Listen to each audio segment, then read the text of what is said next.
Welcome to the Women Living Well After 50 podcast. I'm Sulon Carrick and I'm passionate about inspiring, motivating, supporting and informing women over 50 to embrace this exciting time of life. Health and wellness in mind, body and spirit are the foundations for living well, but there is so much more to a life well lived. Each week, through conversations with my guests, I'll be presenting topics that will help us all to live well and enjoy life. So join me as we discover new ways to become women living well after 50. Are you ready to start living? What are you waiting for? Let's get started. Welcome to another episode of the Women Living Well After 50 podcast. I'm Sulon Carrick and it's lovely to have you join me. Are you embracing aging? Are you having a positive attitude to aging? Are you a little bit wacky about aging? Today, my guest is Jane Duncan Rogers, an award-winning author, coach, and thought leader who was trained personally by Louise L. Hay in 1990. She wrote her first book in 1997. And from running 6 small businesses in the well-being field since 1992, she is now a champion for conscious aging through writing Embracing Aging on Substack. She encourages everyone to welcome the last third of their lives wackily and well, and sees aging not as a decline, but as a time for deeper wisdom, intentional living, and a dollop of quirkiness. And she supports others to do the same. Jane says the journey of aging well is much richer when it is walked alongside joy, juiciness, and gratitude for simply being alive no matter what. I think we're going to be in for an interesting conversation this afternoon with Jane, so let's go and join it now. Welcome, Jane. I'm delighted to have you as my guest on the Women Living Well After 50 podcast. Thank you. It's great to be here. Right, now I said in the introduction that we're going to be talking about how to embrace aging wackily and well, but we're also going to be talking about a couple of other topics that go hand in hand with that, but perhaps a little bit more serious. So we've got a lot that we can get through today, and so much. I'm excited because there's so much valuable information you can provide to the listeners. So let's get started by if you could just explain a little bit about your background and in short, and what you're doing today. Sure. Where to start? Because that's the thing, isn't it? When you're older, there's a lot to talk about, isn't there? Because you've had a good life, usually a full life. Anyway, long story short, I first trained with Louise L. Hay personally in 1990. In fact, it turned out to be the last training course that she personally ever did. Now, that set me off on a journey of understanding about the importance of mindset, and that flows through absolutely everything that I do. So, of course, it still does with aging as well. But after that, I trained as a counselor. I've done all sorts of things in terms of training and group leading and working privately in the psychotherapeutic field. And I was still doing that when in 2010, my husband was diagnosed with cancer. And a year later, he had died. So I was about 54 at that time, and I had never thought about death. I had never, even when he was faced with cancer, the prognosis initially was quite good. So we didn't think about it. But the treatment didn't work. And before I knew it, I was propelled into grieving. And various things had happened. There's a whole other story to this, but there's various things had happened, which then led me to write my memoir, Gifted by Grief. And the response to that book led me to setting up a non-profit, an end-of-life planning non-profit. Now, that end-of-life planning company isn't going any longer. There's another story about that. But over 8 years, I spent a lot of time working with people, helping them to understand how important it is to look ahead, be willing to Well, I say embrace aging now. At that point, I was talking about embracing death, and I discovered that actually, even mentioning the D word, death, is not that popular. Let's put it that way. Um, Mm, but when you're talking about aging, which is what I'm doing now, I after I left that company, I took some time out. Having got my state pension, I was very grateful for that because it gave me a little bit of a break. And I've just started, well, about 6 months ago, started on Substack, writing again on Substack because writing has always been my first love. I've had 4 books published, in fact. Um, and I'm writing there now about embracing aging, which is why we're talking, because that's what mm. we both are doing, aren't we? That's exactly right. And I do follow you on Substack. I subscribe, and I think I reached out to you to be a guest on the show because I enjoy what you write and what you do and your attitude. And you and I are very much aligned in our attitude to aging. Yeah. And I just wanted to get you to come on to the show because I know that the listeners are going to really benefit from our conversation. So that must have been very difficult when you lost your husband because you're only in your mid 50s, 54. That's a baby when I look back on it now. Yeah. It's young. And that must have been a very difficult time for you to go Yeah. through, especially when you first you thought perhaps the treatment might be good and but the Yeah. outcome was not what you both expected. So I I know, we're going to be talking about positive things, but I just want to say, how did you actually get over that? Because that would be losing the love of your life at Yeah. that age when you're planning to probably spend your retirement together and and then suddenly you're alone. Yeah. How did you get past all of that?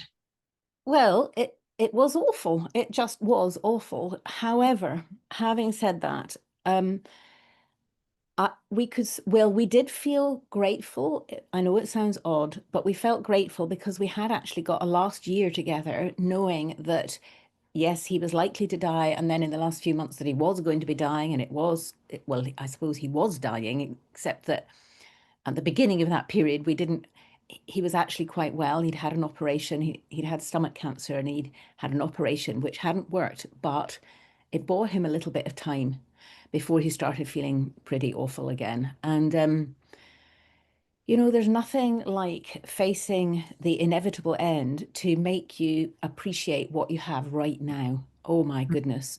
So I Mm, look back on that time, and actually we talked about this together. That year was probably one of the best, if not the best, in our marriage. We had many open and honest and vulnerable conversations and were fully present for each other, which was wonderful. It was really wonderful, even in the face of the fact that we knew he wasn't going to be there for very much longer. So how did well, I don't think it's not something that you get over. In fact, it was my biggest fear had come true because we didn't have children together, and I had always been concerned. He was 13 years older than me. I was always concerned that he would die and I would be left alone in the world, and what would I do? mm, And here it mm, was, it had happened. And I held on to one thing that I knew because I had studied bereavement as part of my professional work. I thought that I knew about it. Oh my goodness. Well, I did professionally, but when it hits you personally, it's completely different. And I was taken aback at how strong the feelings were, both mentally, emotionally, the spiritual challenges that I had, and physically. There was a time when I remember that I could, well, certainly for the first few weeks, I couldn't see clients more than one in a day if I was going to do that at all. And I'd been used to working with, 4 or 5 people a day. So this was a big change. And I would get headaches as well that wouldn't go away with any kind of medication. All I mm, had to do was lie down and do nothing very much. But I did hold on to one thing from Louise Hay. It was a saying she had, which is, what you feel, you can heal. So I knew that I needed to allow the feelings to just be there.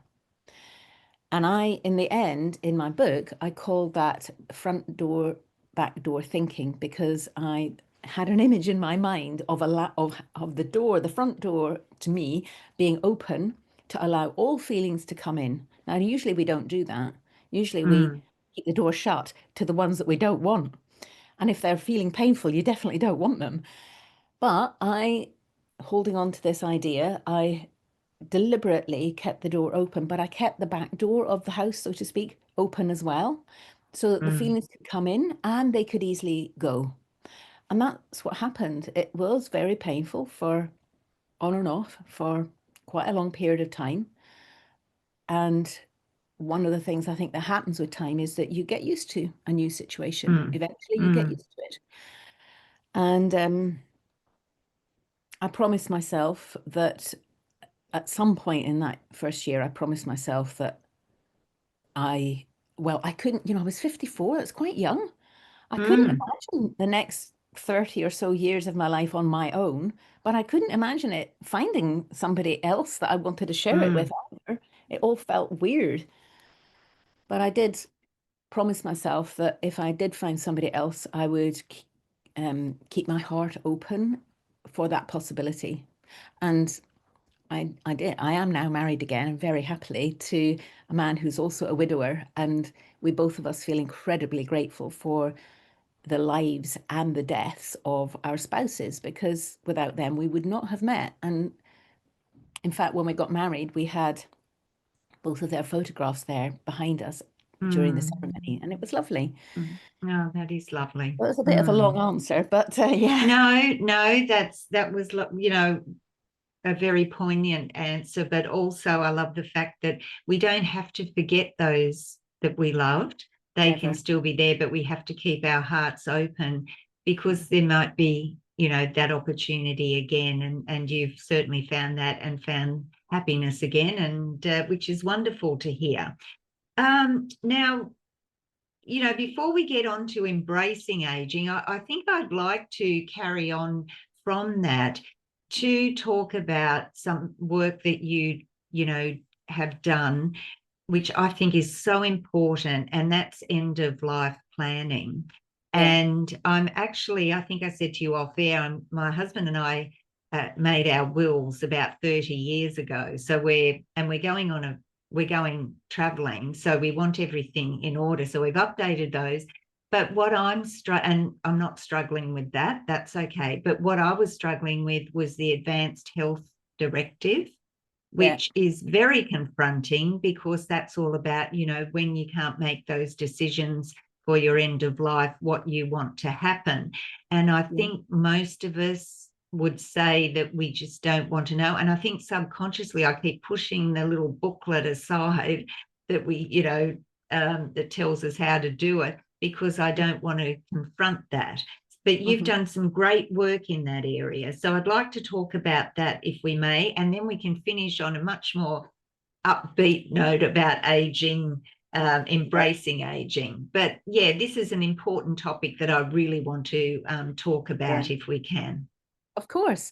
And I'm really delighted that you want to talk about it. And fair play to you that you've got your wills updated. That's fantastic because most people don't do that. If they have one at all, they still, certainly in the UK, don't do that. But anyway, so yes, the Advanced Directive, this is slightly different in all sorts of different countries, but essentially it is what used to be known as the living will, i.e., if, and it's only if, because this situation may not happen, Mm. that you are in a situation where you can't actually speak for yourself. So maybe you've had a stroke, or maybe you're in a coma for some reason, or somebody else has to fulfill what your wishes or say what your wishes would be to the medical professionals. But how does that other person, assuming that you have nominated them, that would be your healthcare power of attorney, assuming you've taken care of that, how does that person know what you would want? Mm. So that's where the advanced directive comes in. In some countries, that's a legal document. In others, it's a document that doctors would take into account when making decisions. But it's how I always think of it is it's like an insurance document. That's all it is. You're putting in place insurance, just like you would have insurance on your house. You have insurance on your house against fire or burglary or whatever, because in case it happens. And this is Mm, exactly the same. In case this situation happens, and because we're all out of control in terms of what actually might happen in life. I know we think that we're mm, not, but we are. mm, Then you're really putting in place a document that will reflect your beliefs about what you would like towards the end if you were in this kind of situation. Yeah. mm, mm, It is confronting. It is absolutely confronting. But the fact is, if you don't do that, then somebody else will make the decision on your behalf, or will speak for you in whatever situation it is, and it might not be reflecting your wishes. So, mm, but it's kind of like, well, okay, some people are okay with that, but many people are not, and they don't realize that actually you need to think about this stuff beforehand in order to do it. mm, So it took me, and I knew how important this was. Okay, there's a whole other story about why I knew it was important that stemmed from my husband's death. But even knowing how important it was, it took me 2 years to get this particular document actually signed and witnessed and in place. Now, it shouldn't, because it's only a few questions that you have to reflect on, but they're not nice questions to reflect on, so we put them off. mm, mm. Yes, that's what I've been doing, I think. Yeah. So my suggestion with that is that you, first of all, you do it with somebody else, whether it's sometimes your partner or your husband or wife is too close, because Mm, it can be easier to do it with a friend or in a structured environment run by one of the organizations that would run something like this, a course. Sometimes there are courses to do. Many places, many charities have booklets that you can go through. But how many people take an advanced directive booklet or information and then do nothing with it? Most people. mm, That is most mm, people. Even if you think mm, you're going to do it, even if you've got the best of intentions like you have, you come up mm, against a brick wall, don't you? mm, So my suggestion with that is meet with maybe 2 or 3 other people and have it as a project, so that you meet together every week to take care of one of the questions with the intention to get to the end of the document having supported each other in doing that. But it is a commitment. mm, You just have to make that mm, commitment. mm. That's a good idea. And, sometimes it's no good talking about it with family because they have different ideas. Everybody has different ideas and they're emotional about it all. If you're talking Exactly. about your death, if they're your children, they certainly don't want to know No, about it because no. hopefully they don't want to lose you. But, Yeah.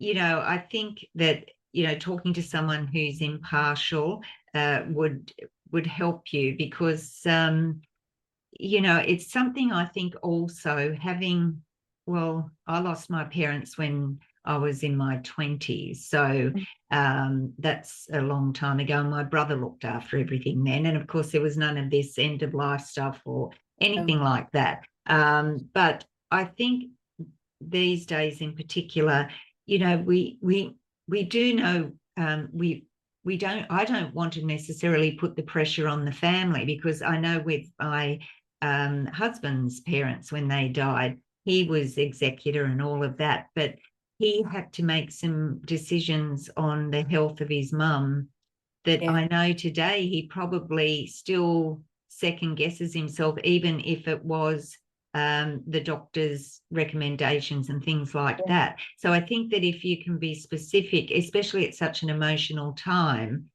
it takes the pressure off those you're leaving behind, as well as doing what Yeah. you want. But I think that's another area as well. Yeah, it's really important that, because so that means that you're considering doing this at the moment. What you're actually doing is an act of great kindness for those coming after you, which is probably going to be your children for most people, but it might not be, you know, whoever it is that is going to be the person who is going to represent you if you can't make your own wishes known. I mean, it's a really difficult thing to do for somebody, even when you know what they want, even when it's written down, even when you've had conversations. And unless we're in that situation, we don't realize that. So the more just imagine it's like if you are having to represent, say, a good friend or somebody in your family or something. If you know, because you've had the conversation and they've written it down or they've created a video saying what their wishes are, whatever, that's going to enable you to simply take the role of representing them, not actually making the decision. Do you see what I mean? So there's a big difference there. Like with your husband, if he had known for sure that his parents wanted X, Y, or Z, then it would have taken the level of responsibility is a lot less. That's correct. And also, I think too, now we're in a blended family. My husband has 2 children and I do too. And we all get on well. But there are circumstances where that's, you know, the dynamics are going to come into play there too. And you'll have everyone wanting to put their 2 cents worth in. Oh, no, he would have wanted this, or no, he wanted that, or he told me this. Whereas if it's all written there, you can say, well, look, here it is, black and white. This is what he or she wanted. So we don't need to argue about it. No, exactly. And that's really important because especially when something like this happened or when a death actually happens and afterwards, people don't realize the extent of the emotions. Like grieving if there is a death, but it could be grieving for the occasion where this person is not able to speak for themselves, of course. So that distorts how people think and how they feel, of course, that's natural. But it means that where now we might be sitting here thinking, oh, yeah, you know, everybody will agree, you know, that won't be a problem. Actually, that's not necessarily true, unfortunately, which is why I've been banging on about getting all of the end of life planning stuff done for quite a long time. So it's just another element to take into account because people's memories are different. When the circumstances happen, it affects people, so they start thinking differently, and that's when it's really valuable that somebody has written down and you can show a document that says this is what they would have wanted and I'm simply going to be carrying out their wishes. Because most people want for the person what they would have wanted. Most people would want that. Yes, that's correct. So before we leave this topic, is there anything else that we need to think about? I mean, it's probably a topic in itself, and we could possibly have you back on the show as a you know, and just talk about that. But is there anything at the moment that anything else that springs to mind that perhaps we should be looking at? In terms of well, all that you're thinking about in terms of advanced directives and planning ahead and all that all applies to funerals as well. So I think you're right. This is a huge topic. We could probably do several podcasts just about this, but I'm happy to come back. But I think with the advanced directive stuff, the most important thing to do is to make the decision that you're going to do it, treat it as a project, give yourself a goal, give yourself an end date by when you want to complete it. If you don't complete it by then, don't give yourself a hard time. Just set another date by when you will complete it, and then take it in bite-sized chunks. Yeah. If that's and some people, once they get started, they're on a roll and then it makes it easier. That's okay. And by bite-sized chunks, I'm like, okay, 5 minutes, 10 minutes, do something for 5 minutes or 10 minutes, and that's enough.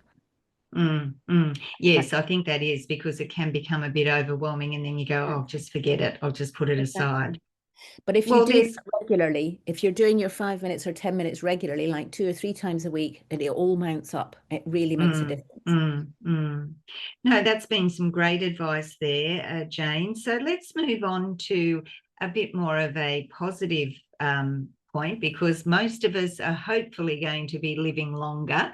Yeah. So let's talk about embracing aging. Now, I have a certain philosophy on aging. I'm quite happy to be aging, and it's something you can't avoid, so you need to make the best of it and to have a positive attitude. But others struggle with that, don't they? So let's Yeah. talk about you use terms like wacky or wackily living, embracing aging wackily, so that's sort of a bit of fun to me.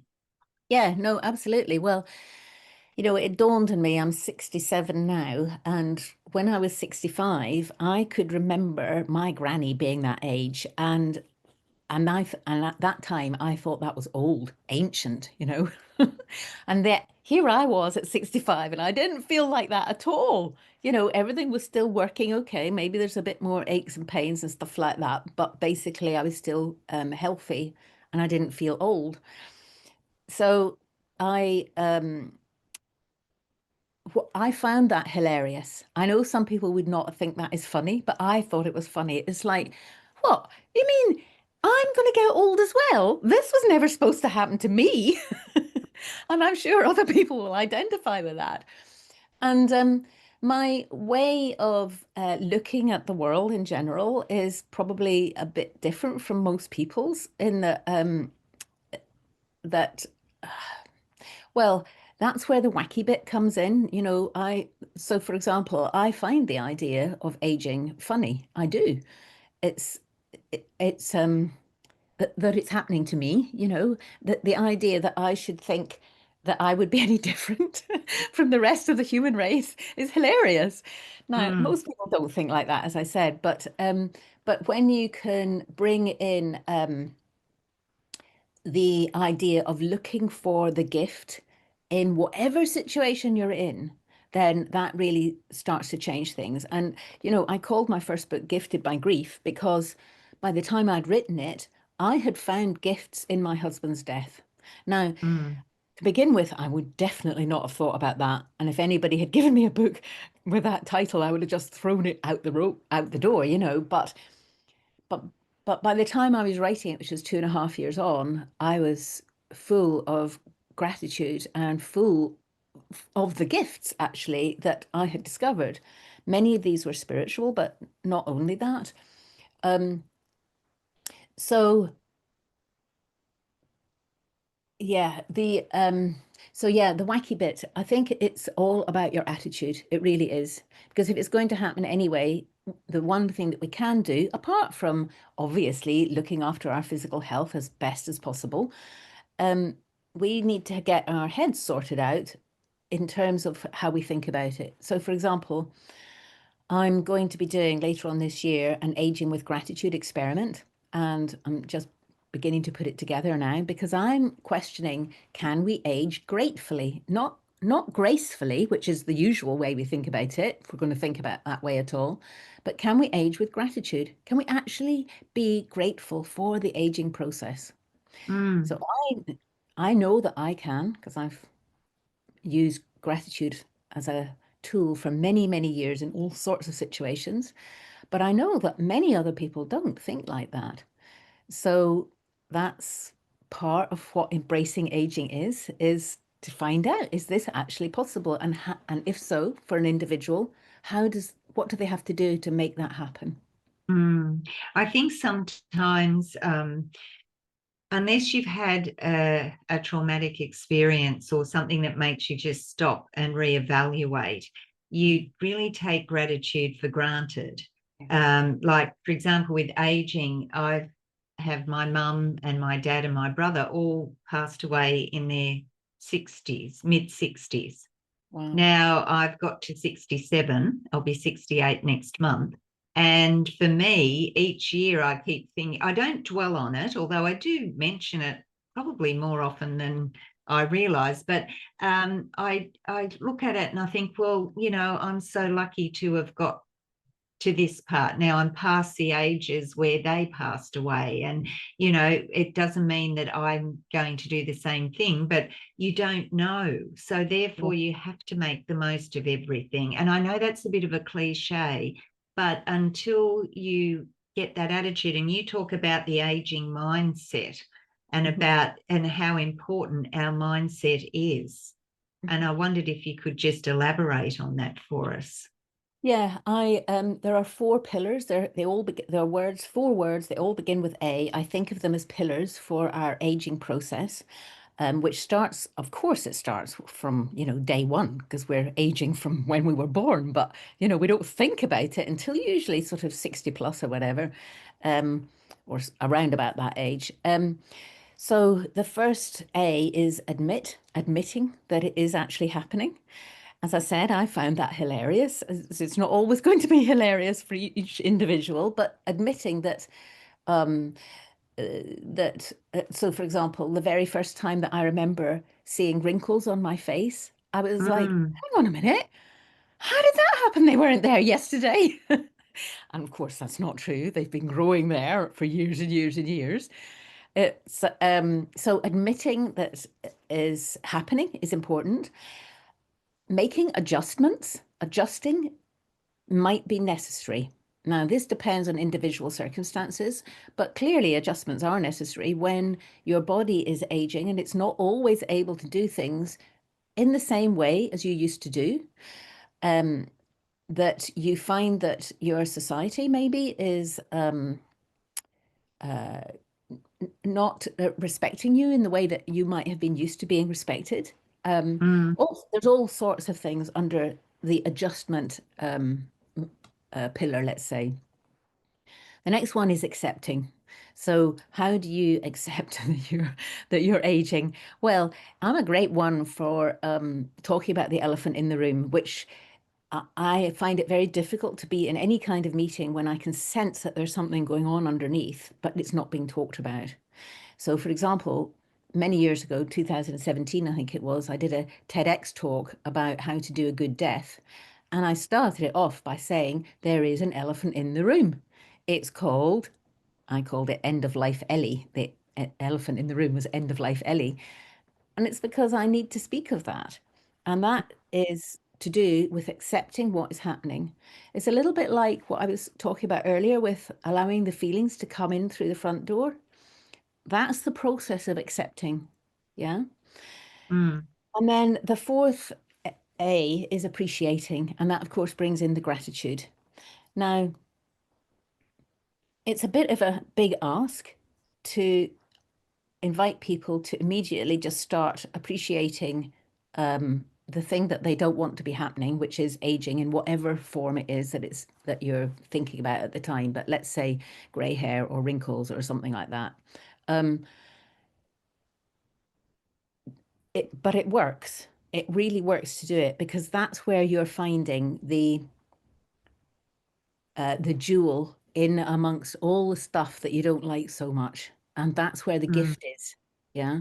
When you start to train your mind to look for what is good in a situation, what works in a situation, what you're grateful for that you have got, not what you are resentful for that you haven't got, then you start to change your whole mindset, which affects every area of your life, not just aging, obviously. So these four A's, they're not linear, they're not circular, they go backwards and forwards. You can be grateful for something and discover that in that process you begin to admit, for example, that there's the wrinkles. They're only going to get worse. That was another thing I found hilarious. They're only going to get worse. So I might as well start liking them, or if not liking them, appreciating what they mean, which is that I've had an amazing life, lots of experiences, obviously laughed a lot because, I've got lots of laughter lines. So that's what I mean about how it works, those pillars. I love those. Admitting, well, I still think they've made a mistake on my birth certificate with the year I was born, but Yes. because I certainly don't feel that I'm 68. I know. It's where has 68 years gone for a start? Only seems like yesterday. But I do think we also need to overcome trying to compare ourselves to others, and like at the moment I'm on this thing in my own mind, really, that social media, I'm almost getting over it, because one day they're telling you do this, next day you've got to do that, you should be doing this, you shouldn't be doing that, and deep down we know what's right, but you waste so much of your time. And we don't have, when we get to this stage of life, there's many more sunsets behind you than there are ahead of you. So you've got to make the time count. And if you can't if you're focused on, oh, I'm getting old and it's not fair or this or that, you're wasting good time, precious time, on negative, rather than trying to drain every bit that you can out of each day. Yeah, no, I couldn't agree more. And one of my reactions to my husband's death was, oh my God, I could die too. I mean, of course I was going to die, but it came to me. And the thought of me dying in whatever circumstances at a point in my life where I was not enjoying myself, I couldn't bear that idea. It seemed such a waste. And so at that point, I started filtering everything that I was doing through whether I was enjoying it or not. And that, it was a bit more extreme in the early days of grieving, but I still have that. It's like life is too short to not be enjoying every moment of it. I think we have to have the courage too sometimes to say, this is not for me, or Yes. Or just realizing that we are individuals and it is our life, that we have to be happy within that life that we've been given. And too often we're worrying about what other people are thinking, or we don't want to offend them, or things like that. But I think as you get older, and I know I'm getting that way, it doesn't matter what other people think. It's what you think that matters, and what you think is right for you, because at the end of the day, they're not going to be living your life. So, but I think that people get caught up too with, oh, look at her, she's doing this, that, and the other, and I'm not doing anything. Well, you might be doing something that's worthwhile to you. Yeah. Let's take that focus off trying to be somebody that we're not. Yeah, brilliant. And you're absolutely right. Comparison is definitely a waste of time, definitely. But it takes practice. It's a bit like gratitude. When you're practicing gratitude, it comes from a decision to find the good things. And that's the same when you notice, or when I notice that I'm, comparing myself to somebody else, and that's always possible, but it's a great way of feeling bad. And if your commitment to yourself is to feel good more often than not, which is, by the way, only 51%, to feel more often than not, I would highly recommend that you practice it a lot so that you're way up into the 90s. But if that's your commitment to feel good in your life more often than not, then you'll be not turning towards comparing. You'll be coming back to what it is that you love and trust and value in yourself, and backing yourself in that, in the ways that you just described. The other thing is the adjusting. Our bodies are aging. Well, that's the obvious one. So, but it's never too late. It's never too late unless you've got a serious illness or disability. There are ways that we can improve the way our body is, and in health and strength, and being able to help us, still be able to bend down and pick things up, or carry groceries, or that sort of thing. And there's a big movement. I mean, I'm a personal trainer and group fitness instructor, and I know how important strength training is, but also the mobility, where we, are able to do all these functional things for our daily life, not to look, trim, taut and terrific, just basically to be able to be still functioning well each day when you're 90 plus. Yeah, absolutely. And I think that is, so that's not an area that I do that I teach, or that I other than say this is a good idea, you know. So it's Oh, I great that think you're we doing all know that, you know, like it's I think there's so much knowledge out there now that people do know that themselves. If they need a little bit of a help, then they go and, you know, find someone to help them. But generally speaking, we know that we have to keep moving in some that. capacity. Yeah, I agree about Yeah, that. yeah. And again, that's a mindset. That is a decision that you make in your mind. I'm going to keep moving so that I can be still moving, like you said, when I'm in my 90s or whatever, assuming that I get to my 90s. And that's part of embracing aging, actually. It really is. Mm, mm, And mm, admitting that you need to do this, and and then taking the action so that you can do it, and then finding the things in it that you absolutely love, whether it's um, going for a faster walk than you normally would, or learning to run, or starting with weights, or whatever, any of the other things. That's just the mm, way it is. It's like there's no point in fighting against it. It's going to happen anyway, so you might as well make good use of the time in mm, every mm. single way possible. Yeah, and you said at the beginning you'd just been out for you know, you start your day with a walk, and it sets you up in so many ways, not just physically, but Yeah, mentally, spiritually. You've had time outside in nature, you've been moving your body, you've been keeping that healthy, but clearing your mind as well. Or sometimes I know if I've got a problem, I'll go for a run and nut it all out in my head. yeah, And so there's so many more benefits, which everybody knows. It's just yeah. sometimes a bit hard for them to start. So, yeah, so look, we're actually coming towards the end of our conversation, which I'm pretty disappointed about because I could keep talking to you for a long time, Jane. Yeah. And I know I say that to some of my guests, and I do mean it, but with you in particular, we've got a whole series we could do, which I'm sort of thinking about perhaps for later in the year or next year, but definitely getting you back on the show. So Sure. before we go, I do have a question I ask all of my guests, but before that, do you have any other just little couple of tips for us in how we can? We've got our 4 pillars, but what's something that we could do today that will help us get that more positive outlook on aging? Okay, so I would be saying it comes back to gratitude again. So I would be saying making a list. Now, normally I say make a list of 50 things that you're grateful for. That's 50.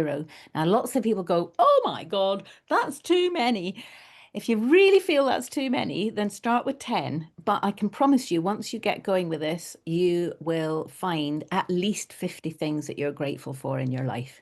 Now, it doesn't have to be just aging stuff, anything at all, because it all exercises the gratitude muscle.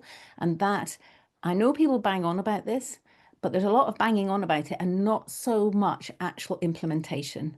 So, this is a No. practice that you do every day. It doesn't even take, you can be doing it while you're doing something else. You don't have to write it down because it's about changing the attitude in your mind, changing your thoughts, which then changes your feelings, and that makes you feel good. And that's what we want. Mm, Great advice there. I was thinking when you said 50, I thought, that's a bit of a list, It but just you takes know, practice. It just that's takes right. practice.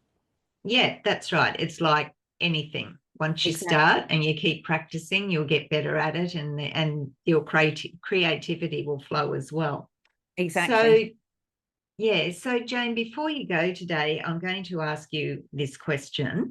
I ask it of all of my guests, and it's wonderful because I think I'm up to about nearly 180 episodes, and I don't think I've had the same answer twice. So that's pretty Wow. good. So, no pressure, by the way. So, Okay. my question is, what does being a woman living well after 50 mean to you? Gosh, right. Well, as I say that, as I think of that, the image that comes to mind is standing with my arms outstretched. So my feet fully planted in the ground, my arms outstretched. And what I'm doing is I'm reaching out to the whole of life, whatever that is. I'm not filtering what comes and saying, yes, bring it on. I So love that's that. Yeah, it's like, in fact, it reminds me, I've got a statue here in our house, which is of that shape. And um, because it's quite a vulnerable position that, to stand with your arms Mm, out mm, wide. mm, mm, And, but actually, vulnerability, my late husband used to say this, vulnerability is in fact a strength.